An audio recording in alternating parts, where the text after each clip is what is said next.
민수기 33장. 본문에서는 이스라엘 백성들이 40년 동안 지나온 광야의 여정을 담고 있습니다. 특별히 그들이 이동한 경로를 상세하게 소개하고 있습니다.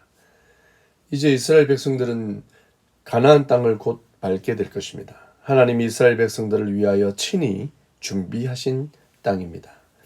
그런데 이 땅은 텅 비어 있는 땅이 아닙니다. 이미 가나안 땅에는 많은 사람들이 이미 거주하고 있습니다.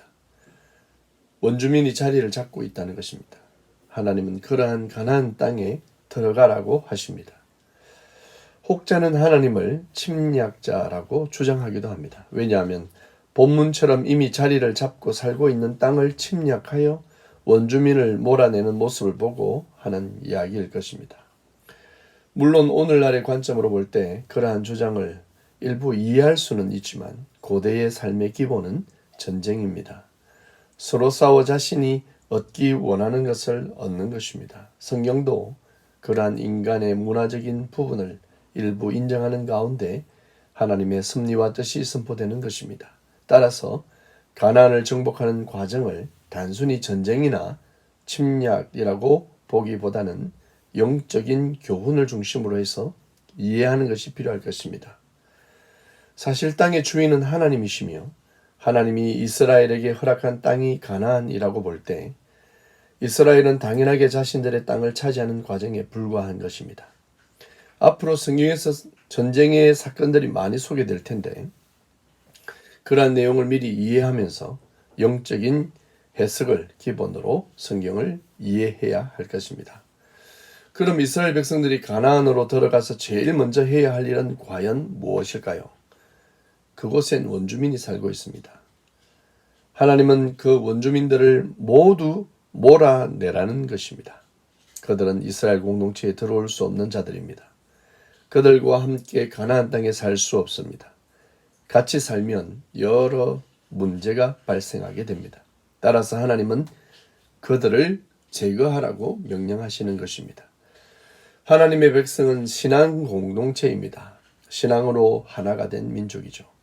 하나님을 함께 섬기며 하나님의 법을 따라 사는 하나님의 자녀들입니다. 교회는 예수 그리스도를 머리로 하는 신앙 공동체입니다. 그곳에 다른 신앙을 가진 자들이 함께 할 수 없는 것입니다.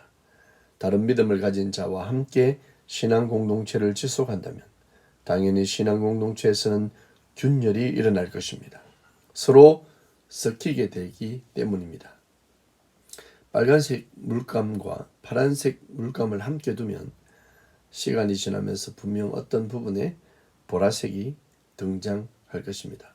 하나님은 그러한 측면에서 이스라엘 신앙 공동체의 변질을 막고 외부인들의 문화에 동화되어 본질을 잃지 않도록 하는데 그 초점이 있는 것입니다. 따라서 이어지는 하나님의 명령은 원주민을 몰아내고 그들이 가진 우상을 제거하고 우상을 섬기는 산당을 헐라라고 명령하십니다. 당연한 것입니다. 이스라엘을 보호하고 그들의 신앙을 유지하기 위해서는 모든 우상을 제거해야 합니다. 그런데 사람들은 욕심을 가지고 있고 더 가지려고 하는 욕망으로 인해 우상이라도 버리기 싫어하는 듯합니다. 과감하게 버려야 살 수 있는데 사람들은 끝까지 포기하지 못하다가 오히려 그것으로 인해 멸망하기도 합니다. 우리는 신체의 일부라도 치료를 목적으로 할 때는 과감하게 제거하기도 하죠. 환자가 그것에 동의하지 않는다고 하면 병은 더욱 많은 곳으로 퍼져나가게 될 것이고 시간이 지나면 손쓸 수 없는 지경에 이르게 됩니다. 그렇듯이 하나님은 우리 성도들에게 세상적인 악한 문화에서 빠져나오길 바라는 것입니다. 우리는 지금 광야에 살고 있지만 또한 가나안을 경험하고 있습니다.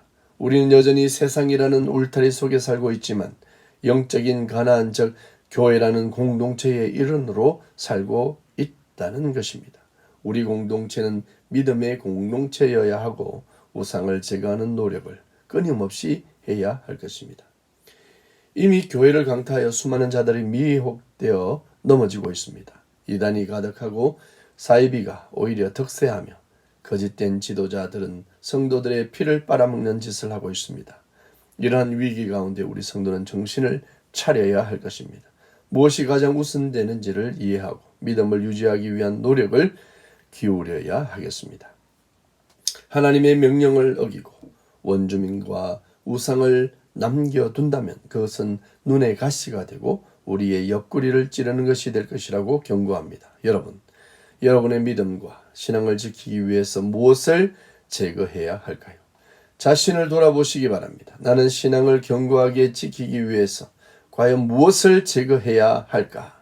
믿음을 방해하고 하나님의 백성으로 가는 여정을 막는 모든 행위를 이제 제거하시고 세상적인 사고와 부정적인 사고를 제거하시고 원망과 불평을 제거하셔서 신앙 공동체로 바르게 성장하도록 나를 성결케 하고 말씀으로 채우며 하나님의 손에 나를 맡기는 인생이 되시길 축복합니다. 샬롬.